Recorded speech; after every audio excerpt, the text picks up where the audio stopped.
My name is RajshreeBhavsar, and I'm here to discuss the quick commerce revolution.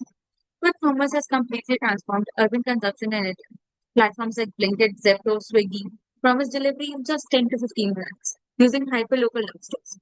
But behind this convenience lies a fundamental economic issue: broken unit economics.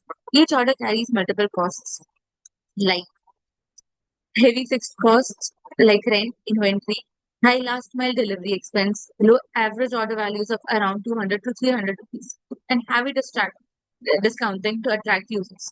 When you combine all of this, the reality is simple. The cost per order is significantly higher than the revenue generated per order. This means companies are losing money on almost every delivery. And important is that it is not just they're losing money, it is not a temporary phase, it is a structural problem. How it affects our economy. This issue goes beyond individual companies, it has broader implications for the national economy. First, there is inefficient capital allocation.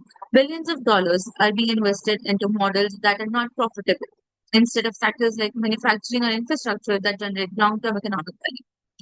Second, it leads to market distortion because companies are heavily invested, heavily subsidizing prices.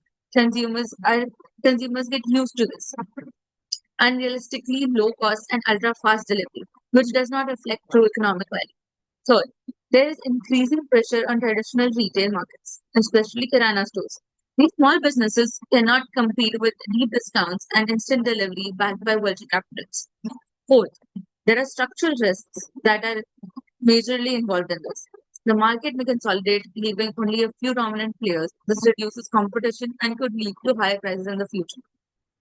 Fifth, the model impacts employment quality. While it creates jobs, most are gig-based roles with low stability and limited long-term growth. Finally, there is risk of economic correction.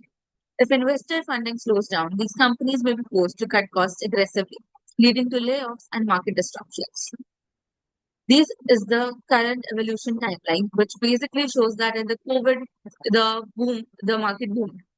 After that, in 2021 and 2023, the expansion continued booming, and more and more cities started doing this, started having Blinkit, Instamart, and it was very easy for people to go into this. But now it is 2026, and now it is time that we realize that this is not profitable, this is not sustainable, and this is not how we can keep going. So now let's go up to solutions. For strategic solutions, we have to make quick commerce more sustainable. Companies need to fundamentally rethink their economics. First, they need to increase average order value by encouraging bulk purchases or setting minimum order thresholds. Second, dynamic pricing should be introduced, charging more for faster delivery instead of offering at a flat low fee. Third, companies must optimize their dark store networks using data to reduce unnecessary costs. Fourth, there needs to be shift from extreme 10-minute delivery promise to a slightly longer but more efficient delivery windows like 20 to 25 minutes. And finally, the focus must move from aggressive growth to profitability per order, making unit economics the central metric. Because ultimately, you can see that until your order goes above 600 rupees, the company is not even making a profit. But ultimately, quick commerce cannot survive on speed alone. It must be supported by strong economic fundamentals. Thank you.